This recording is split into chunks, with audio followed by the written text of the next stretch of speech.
И это как раз та самая амфибия, та самая летающая лодка. Технам 2012P.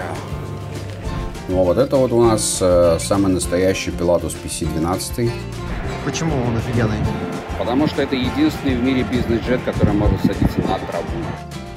Добро пожаловать на борт самолета Honda Jet. Но самое главное, вот, счастье для пилота. Это дверка.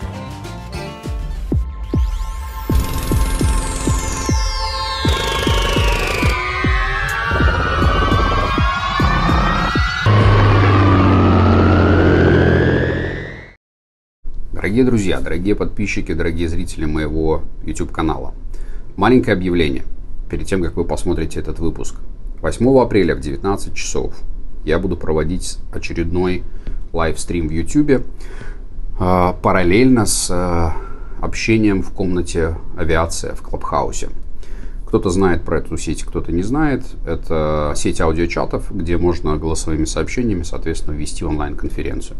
Меня пригласили в комнату авиации 8 апреля поотвечать на разные вопросы от тех, кто будет там участвовать. А я решил параллельно провести YouTube-конференцию, YouTube-трансляцию в прямом эфире всего этого клабхаусовского мероприятия. Для чего? Чтобы люди, которые не в Клабхаусе, у кого нет инвайтов, у кого нет доступа, кто не пользуется этим приложением, тоже могли послушать, поучаствовать и, может быть, задать свои вопросы. Преимущественно я буду отвечать на вопросы из Клабхауса, но если вы в чате будете оставлять свои комментарии или вопросы, я буду выбирать самые интересные и тоже периодически на них отвечать. Не знаю, сколько это продлится, может быть 2 часа, может быть 3 часа. Но самое важное, что в процессе этого мероприятия я хочу сделать объявление о запуске нового проекта. И этот проект будет реально очень интересный для всех моих подписчиков, для комментаторов. И этот проект, который поможет ответить на очень животрепещущие вопросы, которые вы иногда задаете мне в комментариях на тему обучения на пилота. Поэтому все, кто мечтает стать летчиками, все, кто всю жизнь мечтал стать летчиками, этот проект будет специально для вас. И подробности вы узнаете 8 апреля в 19 часов. Приходите на мой YouTube-канал, включайте живую трансляцию, слушайте, задавайте вопросы, комментируйте, проявляйте активность. Спасибо. Увидимся. Всем привет! И сегодня у нас очередной выпуск и очередная поездка. Мы летим сегодня в город Нейплс, где по проверенным данным проводится небольшая местная выставка, которая называется US Aircraft Exhibition, что-то типа такого. И там обещают показать нам Honda Jet, TBM 900 и Pilatus PC-12. Все 3 самолета, которые вы хотели увидеть в моих обзорах и выпусках. Поэтому мы сегодня спонтанно приняли решение прыгнуть в наш любимый Piper Meridian, домчаться до Нейплса минут за 40 и снять все модели, которые там представлены. Полетать нам, конечно, не удастся, но статику, по крайней мере, мы снимем и позадаем всякие разные интересные вопросы сейлс-менеджерам, которые будут там тусоваться. Будет интересно, поехали!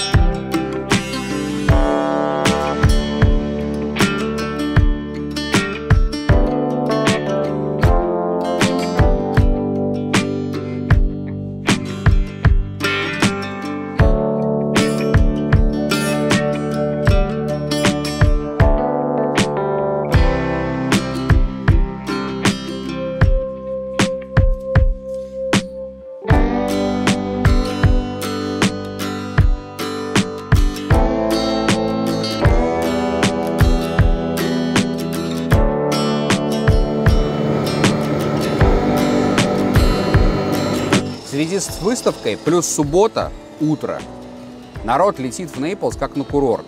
Сгонять на пляж, поесть на 5-й авеню, прогуляться, прошвырнуться. И, собственно, все эти люди в 10 утра ломанулись сюда. Плюс выставка US Aviation, которая проходит. То есть сочетание этих факторов привело к тому, что вокруг аэропорта скопилось там порядка 10 бортов. Ничего особенного. Но, видимо, чувак, который сегодня сидит на вышке, он к этому просто не привык. И для него тут просто Нормальный диспетчер, он бы всех отогнал бы в океан, потому что заход был со стороны океана, и поставил бы всех в очередь одного за другим.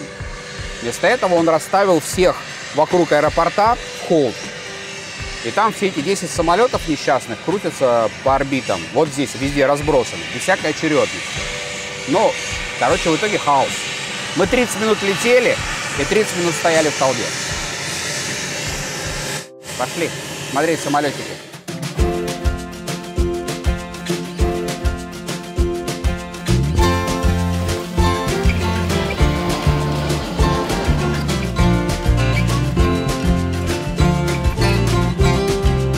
А это вот та самая хрень, про которую мне уже раз 8 писали в комментариях.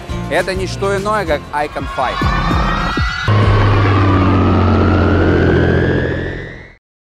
И это как раз та самая амфибия, та самая летающая лодка, которую мы хотим как-нибудь сделать на обзор. Я имею в виду, что не конкретно это, а вообще, в принципе, это летающая лодка, это амфибия. Самолет, который вызывает у многих людей огромный интерес, но как-то он прославился немножко с душком по части безопасности и катастроф, поэтому у меня к нему неопределенное отношение. Я пока не понял, хороший это самолет или не очень. А чтобы понять, надо будет его где-нибудь взять на тест.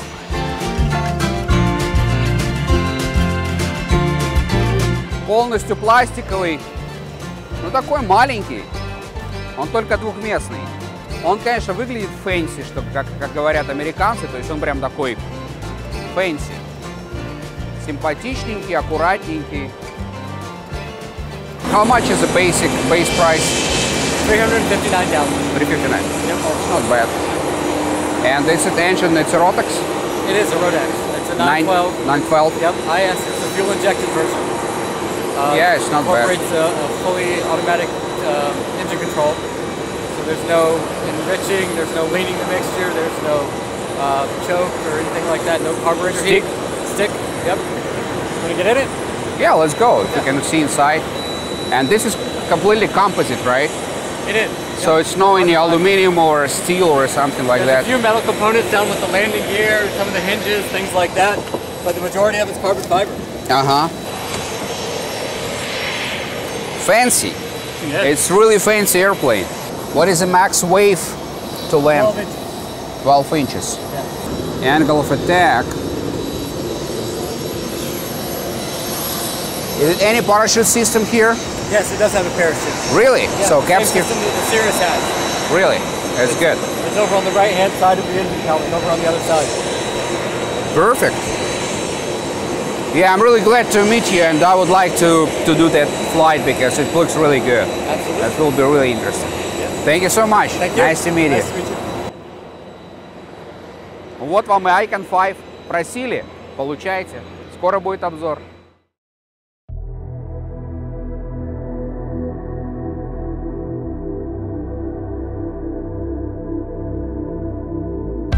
Мы будем летать на самолете, который вызывает у наших зрителей какой-то адский восторг.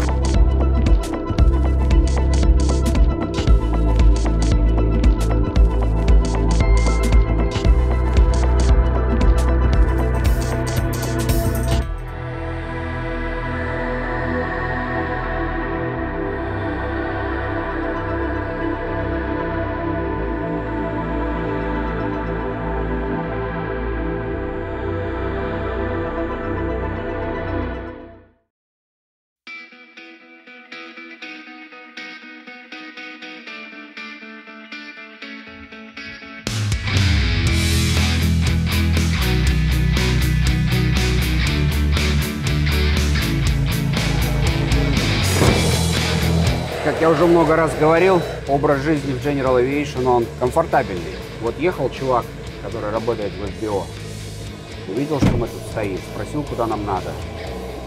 И повезет нас сейчас. И ничего ему за это платить не надо. Вот тебе, пожалуйста, уровень сервиса. И это не какой-то там супер крутой аэропорт. Это обычный региональный аэропорт при малюсеньком городке с населением 15, может, 20. You guys vlogging? Yes. Open YouTube, I'll show you. How good you are with Russian language? Nothing. Oh, wow. Especially for you, it's English subtitles there. Ooh, perfect. I'll subscribe. Yeah. Thank you so much. We need more subscribers. And you please too. Two subscribers. How are you doing? Then, buddy. Good? Good. You remember him? How are you? How's everything? Good. Наш студент, выпускник Академии Sky Elevation Academy.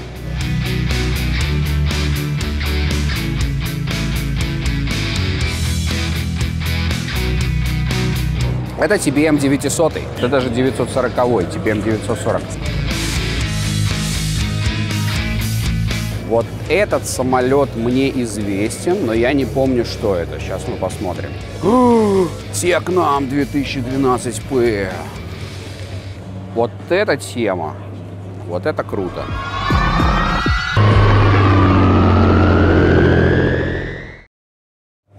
How many airplanes already produced? Flying right now. Actual in the air is about 36. It's not bad for 1 year after And plus certification. coronavirus in the middle of all that fun stuff, right? And what is the delivery time? It depends on what options you want because we purposely put a couple of extra slots aside from Cape Air and some of our fleet customers that we have. So we have like an every other month availability for somebody that's global. So I have to just tack on there to see. So right now you're probably at about 7 months to get one. 7 months. And FAA certification for 135, Cape Air got it, right? So it's not shouldn't And be they a also problem. have the 830 allowance as well, which allows them to do 135 schedule. So they do 135 schedule. Yeah, and they fly in single They fly pilot? single pilot, correct? They get approval for single pilot operation. That was the way it was designed from the very beginning. Yeah, it's a great airplane for Bahamas. Oh yeah, oh yeah. Do you have any customers who bought it for Bahamas charters from I Florida? had a couple we were ready to go. Then coronavirus made a big change. You know, I had some deposits, but we couldn't fulfill the orders because they're like, I'm not going to take a new aircraft. I don't know when we're going to fly again. I mean, even for a few months, they didn't do any inter-island either. They shut down domestic inter-island, wasn't going. Yeah, I know. So Yeah, but anyway, it's gonna come back. oh Doesn't yeah, it's matter. going to come back. So I mean, they're sitting there. They're outstanding orders. We have the deposits. We're going to make good on the aircraft when they're ready to take them. Yeah, I have a buddy right now. We're buying Honda jets, but I'm still thinking the probably piston airplane for this amount of passengers. Here's what you can't argue with this one. This one's op cost with gas is around $485 US an hour. That includes your maintenance. The other nice part is, you know, we've got the 100-hour on this design, so that you can do a 100-hour with 3 guys in a single shift. Or it's about 28 hours labor for a 100-hour inspection. So you can do it you with, have mobile team. we don't, but my point to that is that if we train, you know, we do a training for you to train your maintenance people so that when you come in for a 100-hour, you can do it in a single shift. The idea is to keep that cost down. So the op cost is just hard to argue. How else are you going to move 3,100 pounds of stuff for $400-something an hour in the air? You know, and in the Bahamas it's great because, you know, you got 100 nautical miles, kind of a larger trip, you know. Yeah, what is about range? What about range? It's got quite a bit of range. You know, you can take it up into the 900s, almost to 1,000, but usually you use it more for tankering, right? Because you probably got a better fuel contract than the U.S. side. So the idea, like with Hyannis, was that, you know, they wanted to not pick fuel the whole day, but they wanted to do round robin flying. So the idea is tanker out round robin, but still be able to fill the seats and take luggage. And then turn it so that at night you run cargo, right? Pop the seats out, run cargo at night. Can I go inside? Yeah. Or you just want to try to sit on it Just, as if a you're gonna passenger? sit, if you wouldn't mind, go all the way up to the ones that have the seat covers on them still. Sure, of course. Look at the side panel. If you look at your side panel, you see down at the bottom you've got a USB. You've also got USB. headset jacks, Yes. and then you also right there have above your head. Sorry, you've got you've got the service unit up here. AC's up there. What is this? I'm sorry, Oh, that's just your yeah, I got individual light. And then you see also right here you've got your place for your phone. Drink is in there. It's car style seat belts. This little bump down isn't in all the units. This is if you have the TKS. You've got this in here. Because the TKS tank is above us. You see how it's Okay, I got lower? you. So Right, if it's not TKS, it's going to be flat. yeah, and then you see also to put your feet forward. See how much room you got in there? Mm-hmm. It's pretty decent. No, I feel comfortable. And then if you want to do sightseeing flights and you get these headset jacks, you notice that the seats are designed to be put right at the back side of the window. So And you have a full window somebody view. tell them the story, right? What's that? And somebody tell them the story. Yeah. On a headset. Yep. But then it gives you the good view, you know? Yeah, I That's the see. idea. And warranty? Warranty for this one right now is, I believe it's up to 2 years, 1,000 hours. This is designed specifically for Bahamas flights. I would agree. And again, like you can get these seats out of here, run car. We also sell a full cargo version of this, no windows, single door, and it's reinforced for forklifts and stuff in the back, and that baggage divider's not there. And this is only one door, right? So no need other Yeah. doors. So this is a 3-door system. It's got a clamshell with the steps, and then it's got that second bag. What this is designed to do is that you load the baggage, and so the people have to see it. You close the rear door, and then you slide that slider over, Yeah, I see. and it makes it more of a, you know what it's like. People It's think they're on a more bigger convenient, airplane. right. They think they're on a bigger airplane when they don't see their bags. You have G1000 or is it G2000? It's the NXI or is the back end of all that stuff. So if you notice, it's a full FADEC engine. So on the left-hand side, you see the thing that says EECS on there. So it does your pre-flight test, and then it tells the pilot directly, is that possible to be an NTO or a time-limited operation or a no takeoff MTO? So it lets you know what you're going to do. In terms of the actual flying of this, there's not separate ignition systems that the pilot controls. There's a switch that says, I would like the left engine to run. Then the two EECSs do their own thing from that point. That part right there, what you see in the center below the audio panel, in this aircraft, they utilize a phone charger there because that charger is for Wireless? dispatch. Just put right.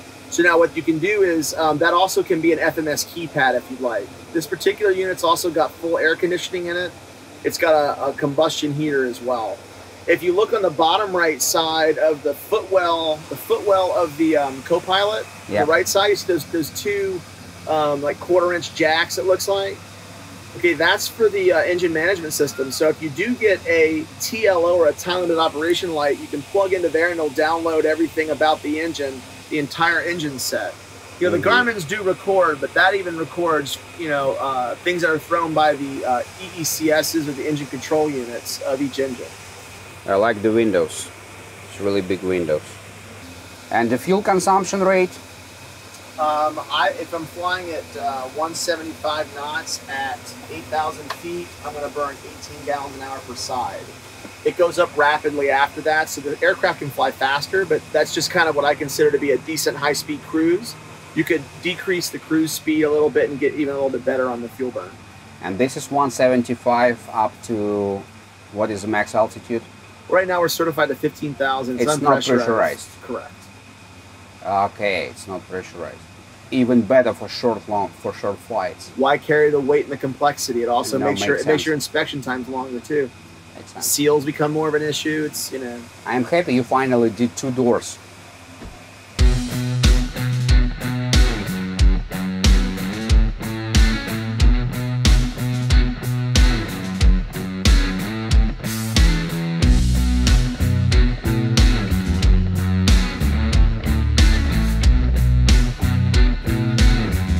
Ну а вот это вот у нас самый настоящий Pilatus PC-12, про который очень часто спрашивают в комментариях и просят сделать его обзор.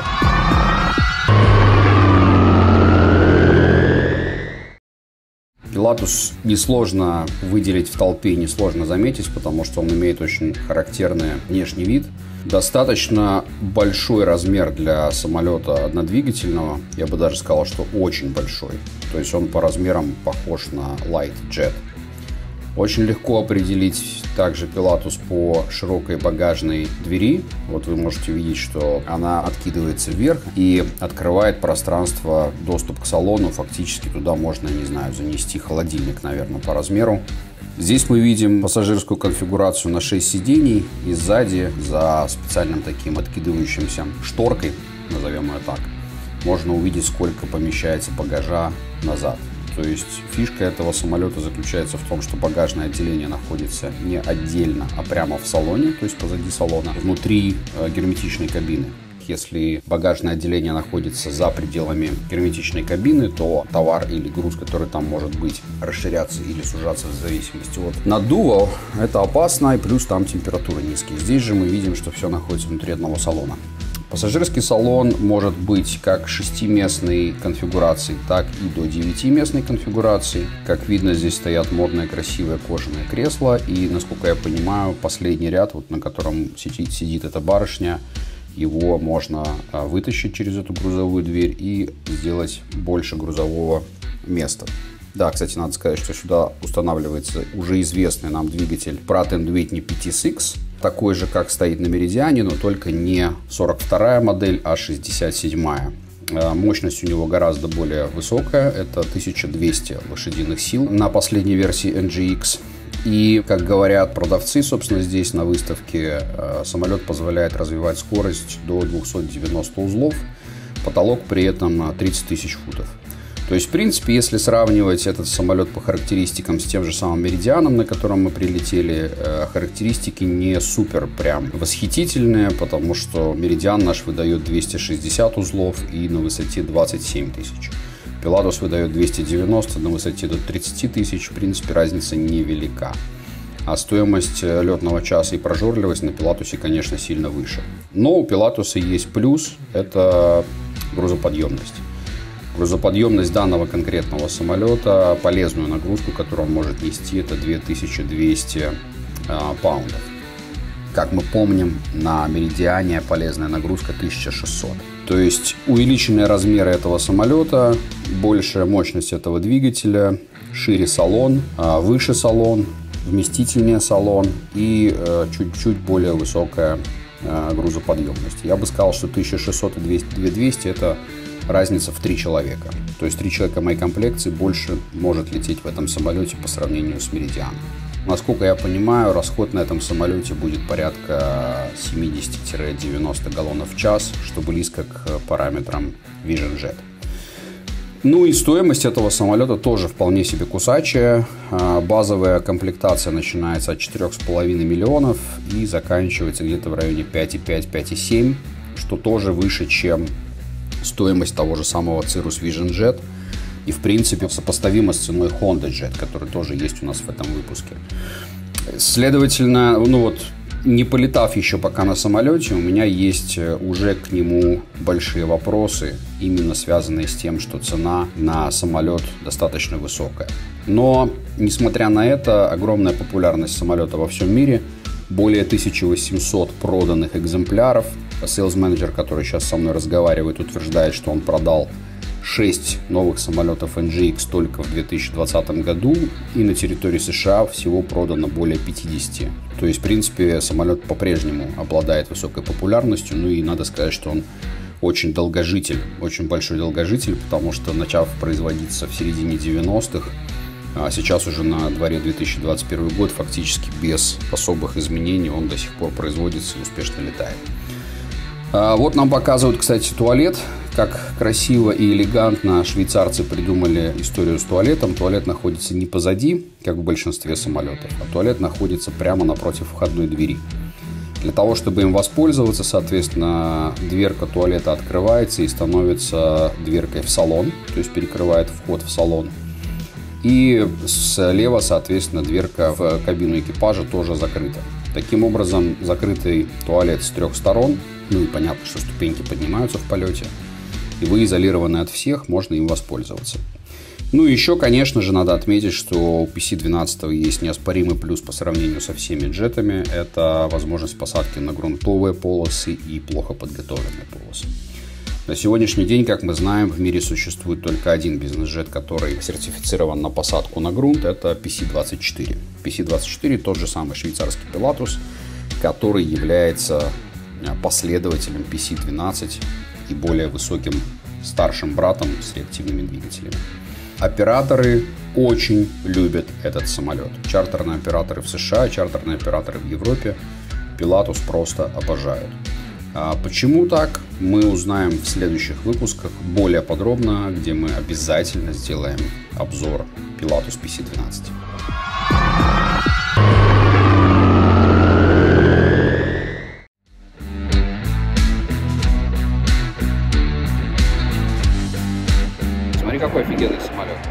Почему он офигенный? Потому что это единственный в мире бизнес-джет, который может садиться на траву. Единственный в мире, повторяю. И стоит он, в принципе, не дешево, но пипец, один из 500.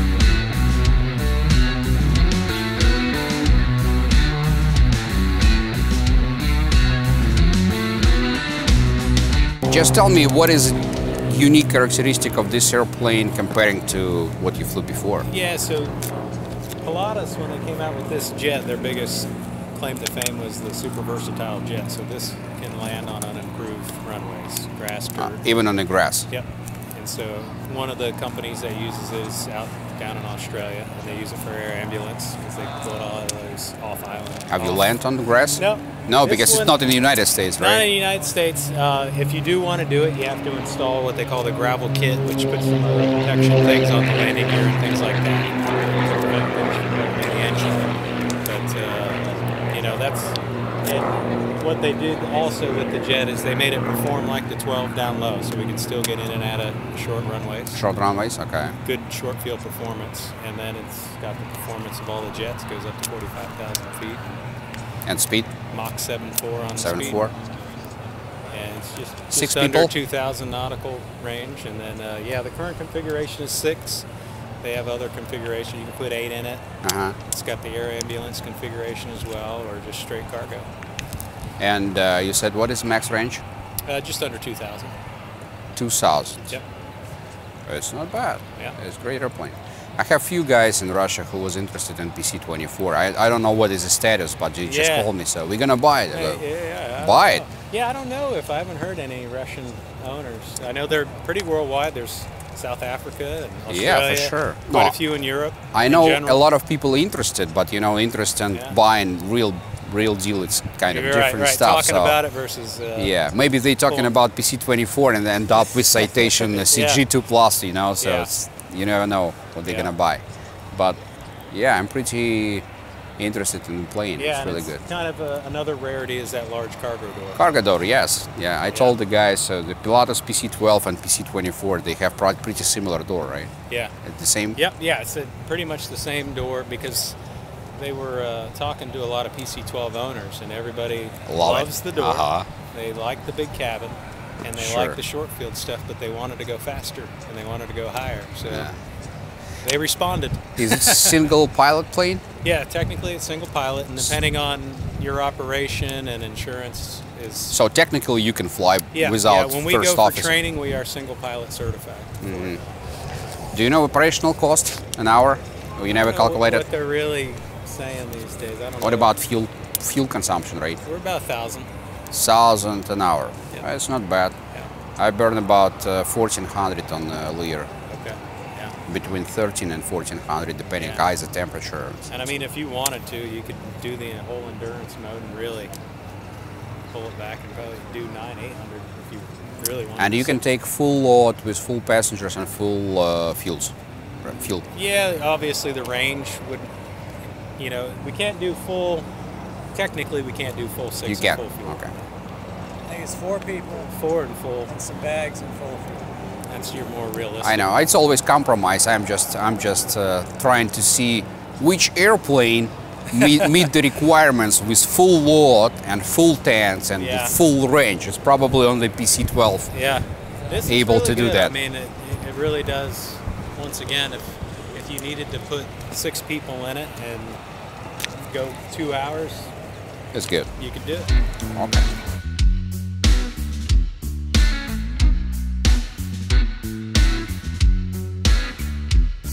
Я медленно подбираюсь к Хонде.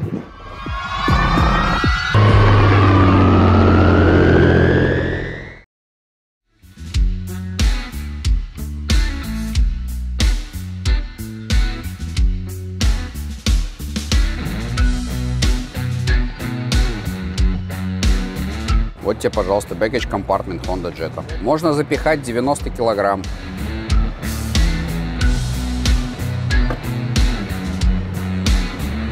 Nice.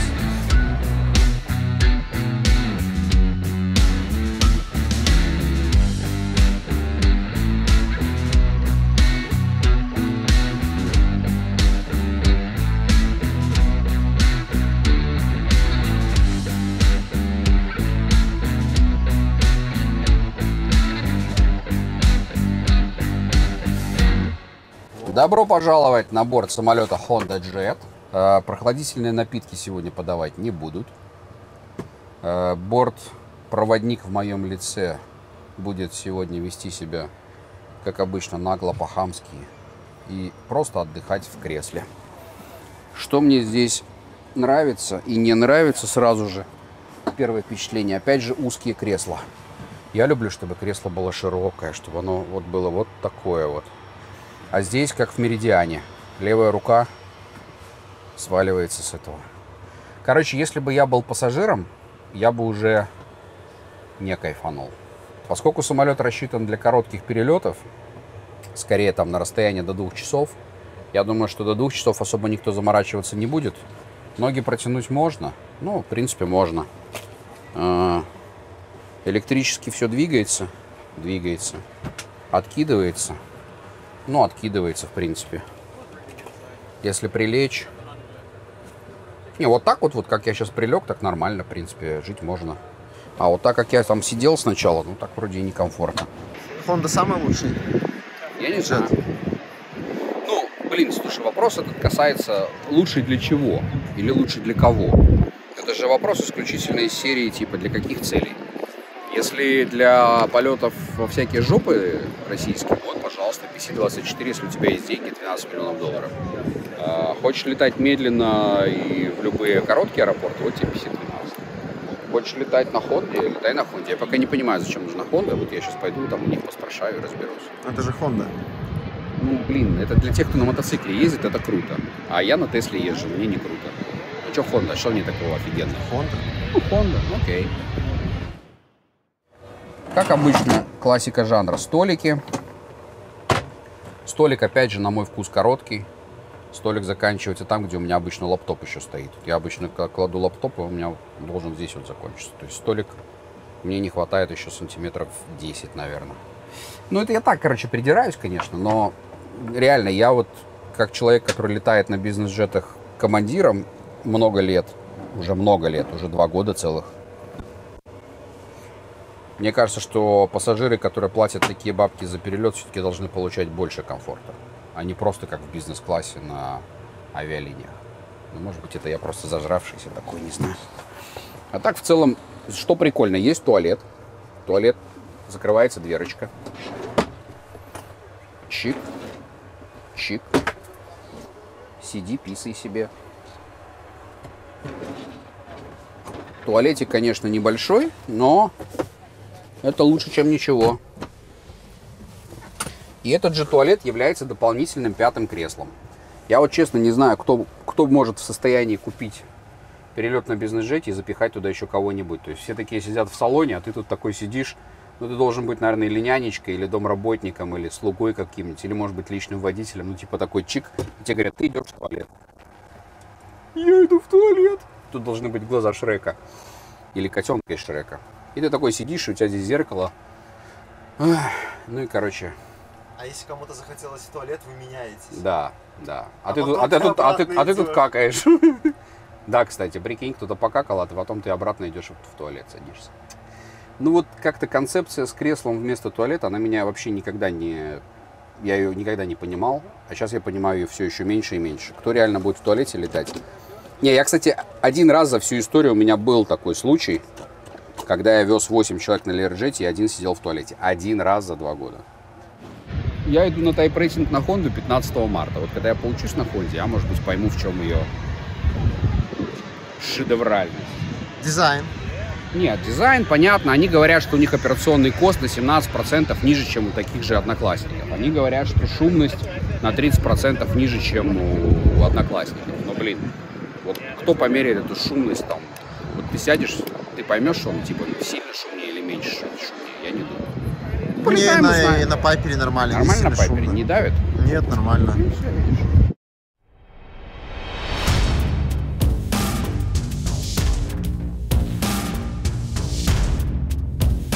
Масса положительных впечатлений. Просто отпускаешь штурвал, и он летит сам.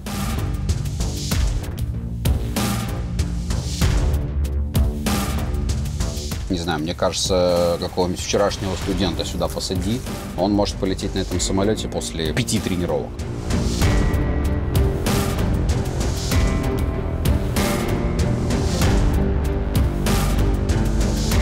Вот это настоящий самолет, который летит сам.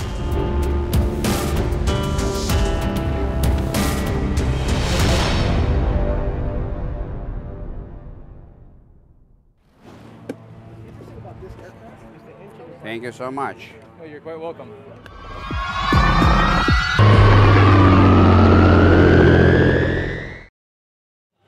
Это Epic Aircraft. Кто знает, чем знаменит Epic? Кто знает, чем знаменит Epic, пишет в комментариях. Или я сейчас придется рассказать? Хорошо.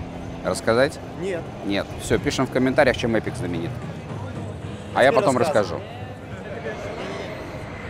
Это, мне кажется, ближайший конкурент, что-то среднее между Меридианом, на котором мы прилетели, и Пилатусом PC-12, который стоит в 2 раза больше. Вот это что-то такое, типа среднее. Кто хочет что-то больше, чем Пилатус, но еще, больше, чем Меридиан, но еще он больше, чем Меридиан. Посмотри, он больше, чем Меридиан. Максимум take-off weight 8000 паундов, а у нас 5300 на Меридиане. То есть он уже на 30% тяжелее больше. Максимальная нагрузка у нас 1600 useful payload, а здесь 2238. То есть это еще 3 человека можно засадить. Максимум payload при полных баках 1100. Это в 2 раза больше, чем на Меридиане. Топливные баки 264 галлона, у нас 172 на Меридиане. Высота 3, ну, короче, он по всем характеристикам выше. Высота 34 тысячи. Максимальная круизная скорость 330, у нас 260. То есть по характеристикам он реально лежит где-то между нашим Пайпер Меридианом и Пилатусом PC-12. What about fuel consumption rate? Depends on altitude. Yeah, let's say 300. 300, you're looking at about 55 gallons an hour. 55 gallons. And what about operational cost? Roughly $650 per hour, depending on what insurance is and how much. Yeah, I understand. Yeah, and rough estimation is good. It's good enough.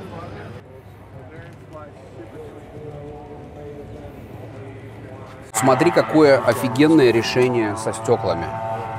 Это электронно или электрически затеняемые стекла. Здесь есть плюсики и минусики на стекле.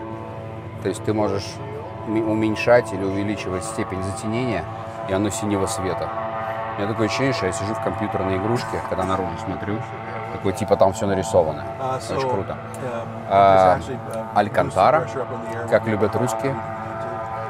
Салон Алькантара. И, как я и говорил, это чисто Меридиан, только шире, чуть-чуть шире, чуть-чуть, мне кажется, выше, и вот, ну, чуть-чуть комфортнее. А так, в принципе, салон как у Меридиана. И багажничек такой же, и подлокотничек такой же, меленький. У Меридиана только сдвоенное кресло, а здесь общее.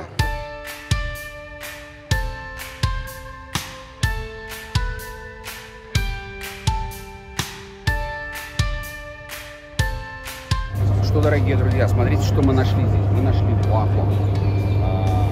И у меня вопрос. Хотите ли вы увидеть обзор про что-нибудь такое экзотическое, что вы когда-нибудь вряд ли будете использовать в жизни, потому что вот эти вот прикольные Great Lakes и открытые кабины, конечно, тоже прикольно, но это очень все уникально, эксклюзивно и неутилитарно.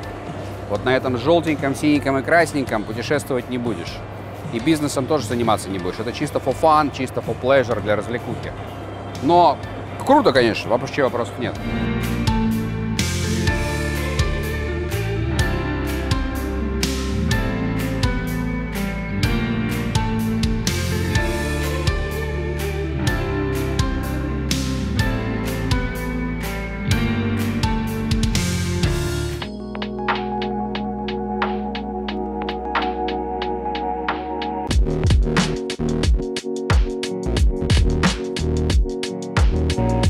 Продажа самолетов Cirrus в России и СНГ.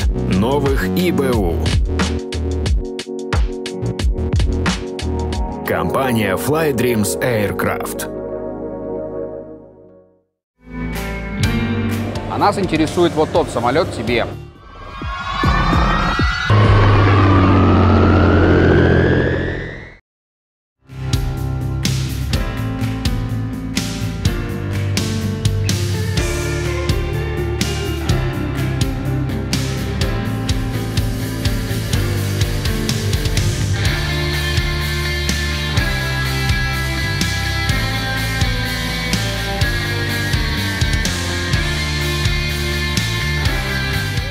TBM 940.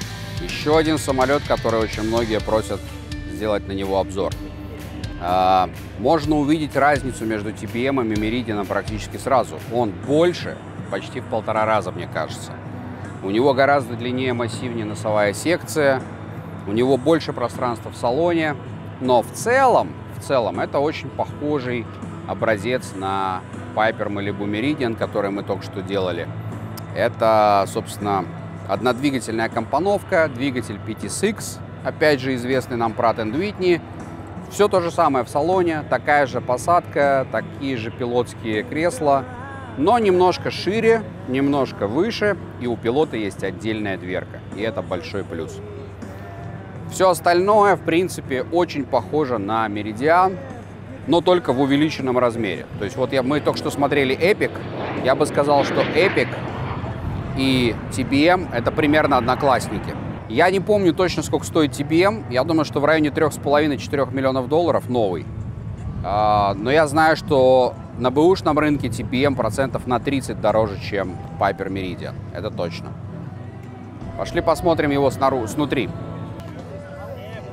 Узнать, кстати, TBM можно по характерному носу такому, как акула. Акулий снизу этот самый Shark. Вот, например, у TBM есть среднее, точнее носовое багажное отделение, как у JetProp. Оно узенькое, но, тем не менее, маленький багажничек есть. Но самое главное, вот, счастье для пилота, это дверка. То есть тебе не нужно лезть через салон, ты выкидываешь себе ступенечки. Здесь они даже модные, хромированные, которые ты себе вынимаешь.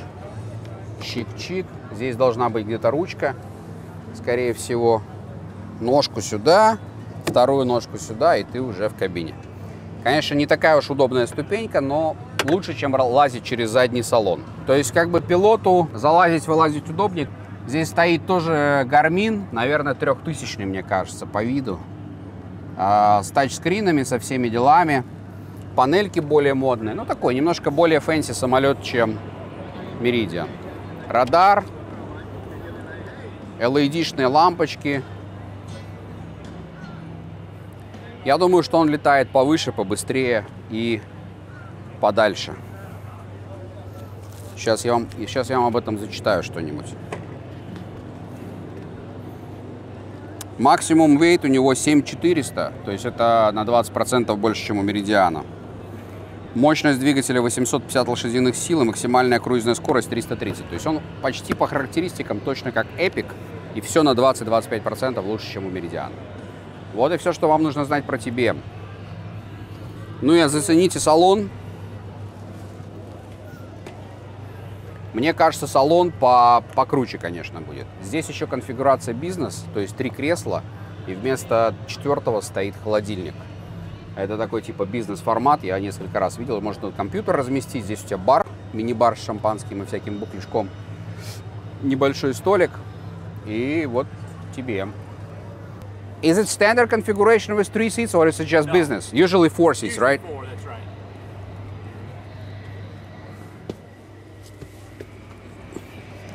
О, вот это я люблю. Сел и сразу провалился. И сразу лежишь. И подлокотничек, и широко. Ну, вот это нормально. По сравнению с Meridian, я бы сказал, что салон по ужине, наверное, примерно такой же. Потолок чуть повыше, но сидеть комфортно. Мне нравится.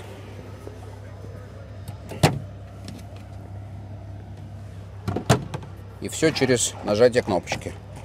Заценим ширину столика. Ну, нормально.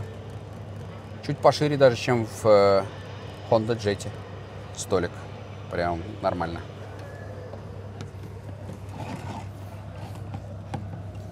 Вообще, каждый самолет, конечно, это набор компромиссов.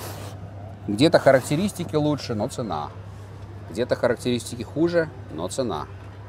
Где-то нравится одно, где-то другое. Интересно, существует ли идеальный самолет? Как вы думаете? Можно ли придумать, изобрести и сделать самолет, который удовлетворял бы 80% хотя бы людей требований? Вот, например, в классе однодвигательных турбопропов Какой, по-вашему, самолет самый лучший? Я вам дам несколько вариантов. Piper Meridian, TBM 900 и 800, и неважно, TBM, Epic, который мы только что посмотрели. Кто еще в Одноклассниках может быть? Pilatus все-таки чуть, намного больше, да, он как бы в этот рейндж, он конечно, турбопроподнодвигательный, да, нет проблем. Но если у этого взлетная масса 7000, а у Pilatus 10 тысяч, то это большая разница. Pilatus, он вообще как-то в отдельном, я бы сказал, классе стоит. Давайте остановимся на TBM, Meridian, Epic. И мне в голову просто больше никто не приходит, кто еще из Одноклассников в этой категории может конкурировать. Ну ладно, пускай будет Pilatus. Конечно, Pilatus выиграет. Но давайте не будем забывать. Meridian новый из завода, даже с топовой 600 стоит $3 миллиона, 3 с копейками, 3,2. TBM, сейчас спросим, мне кажется, $4 миллиона стоит. Epic 3,85, а Pilatus 5,5. Когда вы будете делать свой выбор, не забывайте, что стоимость тоже не одинаковая. Ручку подать? Нет, благодарю вас. What is the price for new one? 4,575. 4,5, окей. О, здесь есть, кстати, щитки, смотри. Вот эта вот полосочка, это не что иное, как спидбрейки. То есть они вот так вот отклоняются и затормаживают самолет. При этом у него очень маленькие элерончики, прям совсем маленькие. Это не спидбрейки, это помощь элеронам. Это спойлерончики. Найс. Первый раз вижу такую конструкцию на легком самолете. Это круто. И вверх, и вниз работает.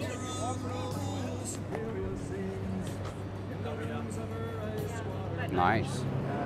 Что, я считаю, что отличное вообще получилось субботнее утро. Мы приехали в Нейплс, прилетели на Пайпере, посмотрели небольшую выставку, при том, что она реально небольшая, но здесь есть практически все, что я хотел бы увидеть. Daher TBM 940, пожалуйста, есть. Tecnam Traveler 2012, пожалуйста, есть. Cessna M2, пожалуйста, есть.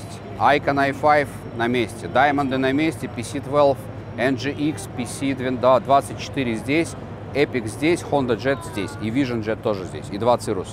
То есть все, что интересно любителям General Aviation и потенциальным покупателям в категории именно General Aviation, все здесь есть. Классная выставка, мне очень нравится на самом деле. И я рад, что мы сюда прилетели. Спасибо, что вы все подорвались в пятничный вечер, бросили все свои дела, и мы погнали сюда.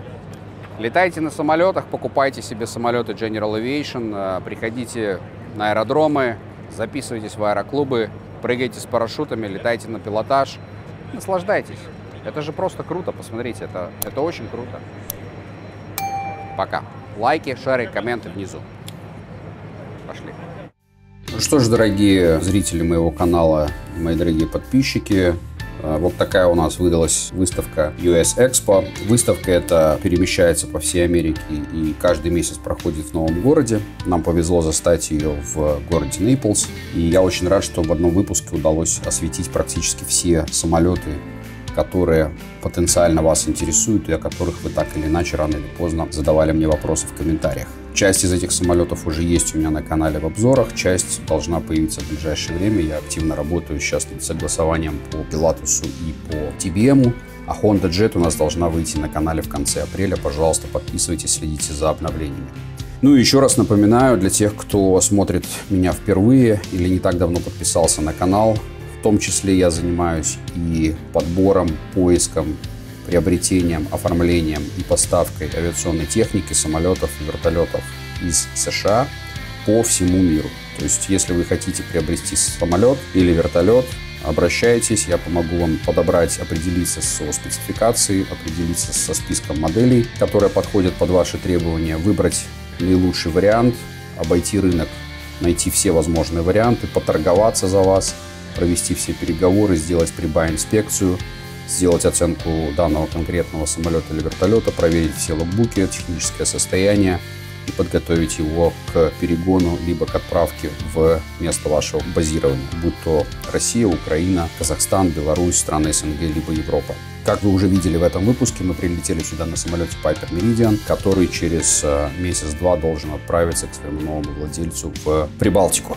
В очереди на поставки у меня стоит еще несколько самолетов, с которыми я постараюсь вас познакомить, поэтому не стесняйтесь. Кому нужна воздушная техника, самолеты или вертолеты, обращайтесь по контактам в описании и в информации об этом канале прямо ко мне. Пока. Хорошего настроения.